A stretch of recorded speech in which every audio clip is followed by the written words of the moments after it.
चांद पे पहुंच गया तो क्या उखाड़ लिया। चांद्रयान 3 सक्सेसफुल हो गया तो क्या उखाड़ लिया। इससे ऊपर तो नहीं जाओगे ना, इससे ऊपर तो जन्नत है, वो तो हमारी है। पहले अपने मुल्क में भूखमरी तो खत्म कर लो। 650 करोड़ रुपए चांद्रयान पे तुम जाया कर रहे हो। तुम्हारे मुल्क के लोग तो भूख मर रहे हैं। 1947 में 2 मुल्क आज़ाद हुए थे, एक चांद चढ़ गया, दूसरा। हाँ भाई, क्या हाल है भैया। तो इंडिया फाइनली चांद पर पहुंच गया। 4 साल की अनथक मेहनत के बाद इंडिया ने चांद पर अपना कदम रख दिया, अपना झंडा लहरा दिया।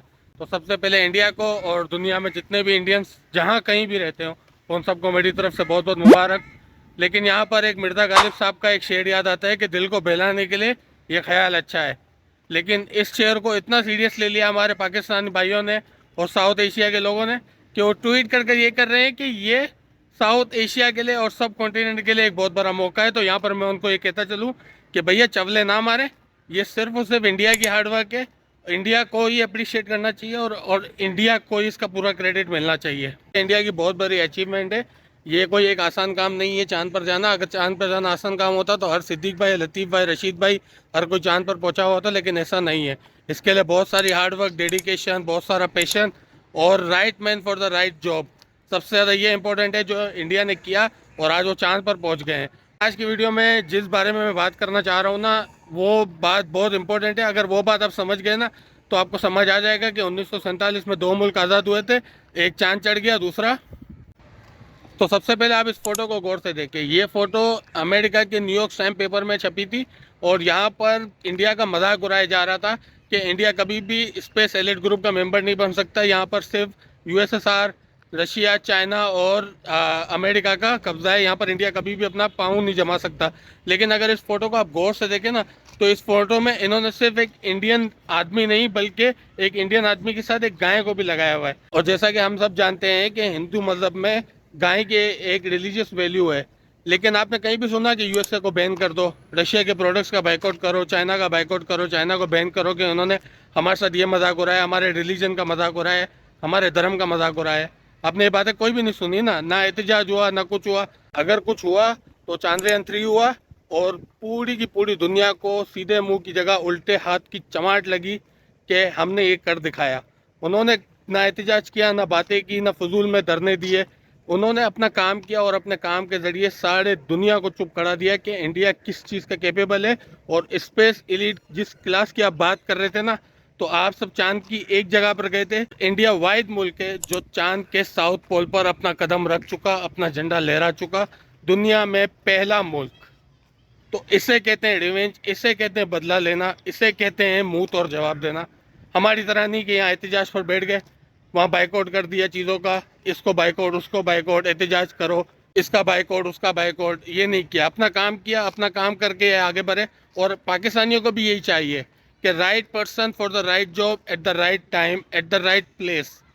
अब आप ये लिस्ट देख लें, ये इसरो के चेयरमैन की लिस्ट है और ये सुपार्को के चेयरमैन की लिस्ट है। अब आप खुद वाज़ेह फ़र्क बता दें कि कौन सा बंदा किस जगह पर कैपेबल है और किस बंदे को हमने किस जगह पर रखा हुआ है। तो ये सारी चीज़ें भैया बहुत डिफरेंस करती हैं।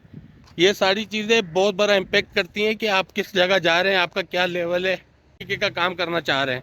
तो हर किसी की तरक्की उसके हाथ में ही होती है कि वो अपनी तरक्की को किस तरह आगे लेके चलता है।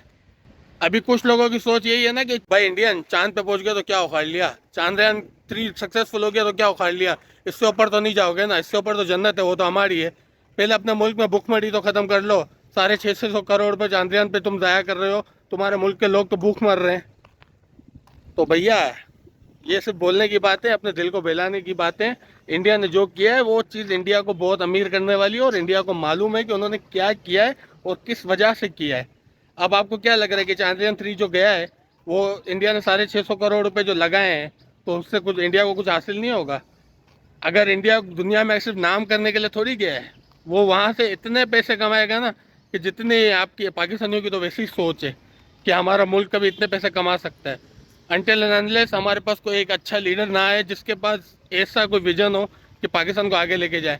अब चांद्रयान अपने पास 6 पेलोड लेकर गया है। 6 पेलोड का मतलब वो 6 अलग अलग तरीके से चांद की रिसर्च करेगा। और जब इतने कम पैसे में इन्होंने एक सक्सेसफुल लॉन्च कर लिया, तो उसके बाद दुनिया में बहुत सारी कंट्रीज अपनी सैटेलाइट के लिए इंडिया को अप्रोच करेंगे कि इंडिया हमारी सैटेलाइट लॉन्च करे।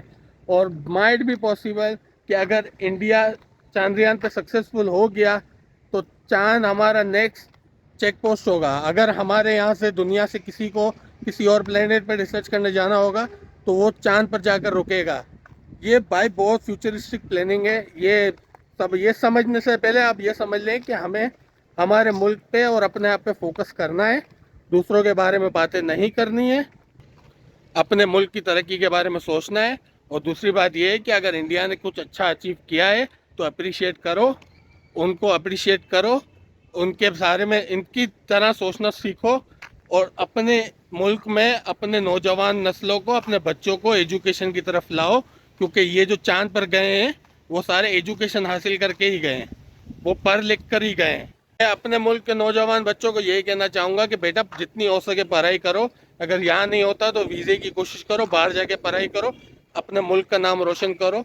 आज हर एक इंडियन को अपने मुल्क पे प्राउड है, तो ऐसा प्राउड हम भी डिज़र्व करते हैं कि हमारे मुल्क में भी और हमें भी ऐसा प्राउड हो। लेकिन उसके लिए हमें साड़ी की साड़ी ये पॉलिटिक्स ख़त्म करके और सही तरीके से मेहनत करके अपने मुल्क को आगे ले जाना होगा।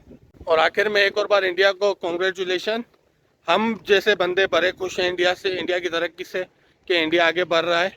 अल्लाह उनको और कामयाब करे, क्योंकि वो सच्चे दिल से, अच्छी नीयत से अपनी रिसर्च और अपने मुल्क के लिए काम कर रहे हैं। तो अल्लाह उनको और कामयाब करे।